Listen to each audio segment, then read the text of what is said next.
Me is, who is Conor right now? Is Conor McGregor the same guy that knocked out Dustin Poirier when he was a savage? Is he the same guy that knocked out Diego Brandao? Is he the same guy that knocked out Jose Aldo? Is he the same guy who knocked out Eddie Alvarez? Or is he just some new thing because of all this money and all this fame and all this attention? He likes to party and all. What is he now?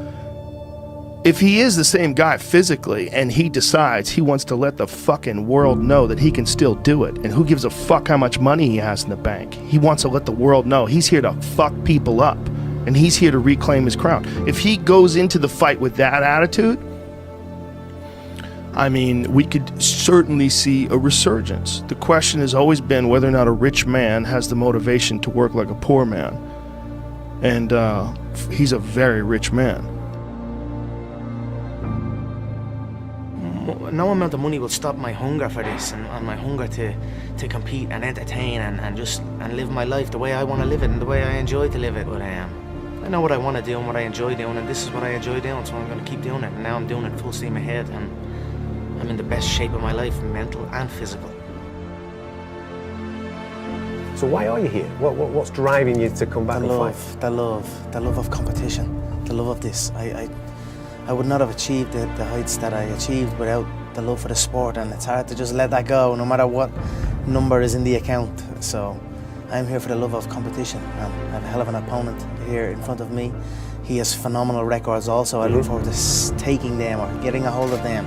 You know, I was excited with the Donald fight because Donald has such an array of UFC opponents that stretch from middleweight to down to featherweight, and you know, when you fight a man, you engage with his opponents also. So my reach within the UFC stretches far and wide, and I'm very, very pleased with that and excited with that.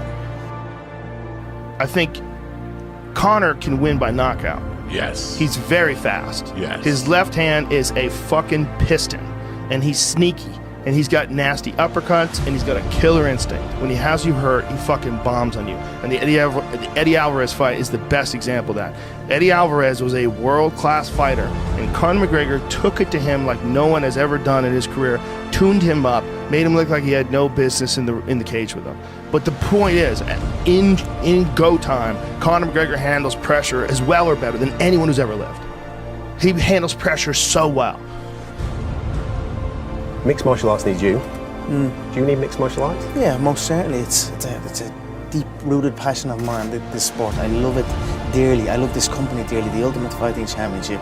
What a company to be involved in.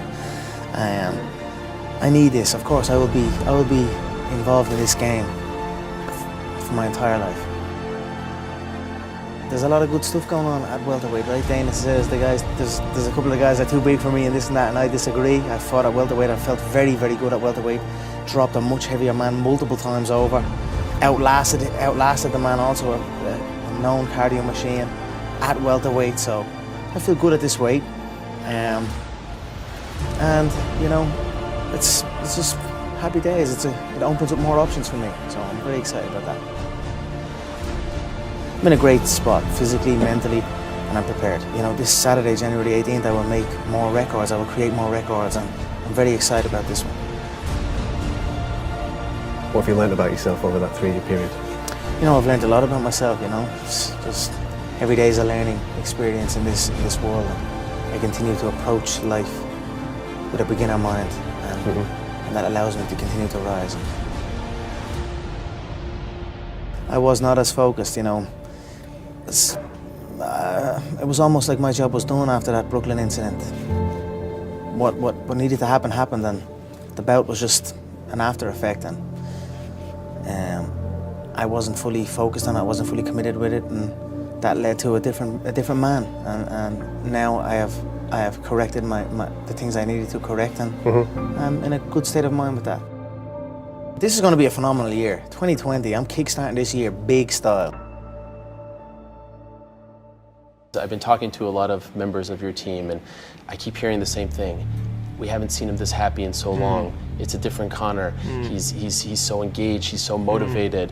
Do you agree with all these statements? And if so, why is that? Yeah, I'm feeling really good. I'm enjoying my training. I took I just took my, I listened to myself what I needed to do in my training setup and outside of the gym, and I executed them. I followed what I said to myself that I needed to do, and it's given me energy, it's given me focus, and I'm happy now. I'm enjoying my training. So Why are you happy now? I mean, I'm just focused, I'm just committed. When you say to yourself, right, you know what you've got to do, right? We all know what we've got to do. We say to ourselves, I should do it this way, or I should do this. And when you don't do that, and then you carry on, you feel, like I always say, doubt is removed by action. So if you're not working, then that's where the doubt seeps in. So I knew things I should have been doing and things I shouldn't have been doing, and I still did them and didn't do them, if you get me. But now I'm listening to myself, and I've followed my internal instruction, and it's just given me more passion and more focus and more drive, and I'm doing what I feel I need to do, and it feels good. So that's it. Life is a crazy roller coaster, especially this life, so we've ups, we've downs, but I find I'm at my best when I must do something and I know I must do it, and I do it, I execute it, and that's what I'm doing right now. That's what I have done. The training has been phenomenal. My coaches, my team, everyone's been in sync together, and we've had a great camp, and we're very, very happy here. Obviously, it's good to be back in Las Vegas. I haven't been in Vegas in a while. Very excited, very happy.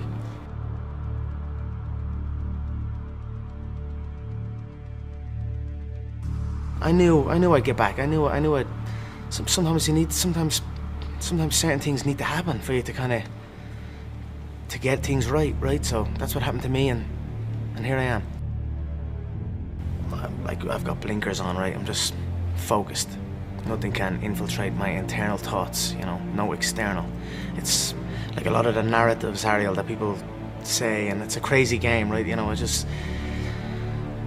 It used to irritate me the way certain narratives are spread, and the way words are twisted, and these type of things, and I had to just disengage from it. When I came into the game, it would happen, and I'd kind of laugh it off and play up to it and do my thing, and then it just kept on and on, and it just got a little much, and then I reacted to disrespect, but no more. I'm just focused on myself, my inner thoughts, my team's thoughts, and that's where we're at. The external, okay, it's great, it's all positive right now, right? It's like everything's going great, and everyone's saying it's this and it's that, but I just must focus on my internal, and my internal is amazing, and my thoughts are strong, my belief is high, my confidence is high, and that's it. I feel like I'm not, I want to say back to who I was, but I'm even better than who I was. Everyone says, we missed the old Conor, or the 2016 Conor, or the 2015 Conor, or whatever it was, but I feel I'm better than that now. I feel I'm matured. I've come full circle. I've experienced everything in this business, right? I'm just an experienced individual. I know what I need to do when I'm doing it. Patience is a skill we must master. Patience is one of the most valuable skills a human being must master, and I'm working hard to master it, and I feel I'm getting there. So time will show all. I'm going to shine here on January 18th. I'm going to create magic inside the octagon, like I have done many times before. But this is going to be something special. It's me. I'm going in there fresh, sharp, fast, light, dangerous, powerful, and full of energy. How do you beat Dominic Rohn? I stop him with it. I knock him out. Early? Possibly, yes. 2020, the year of perfect vision.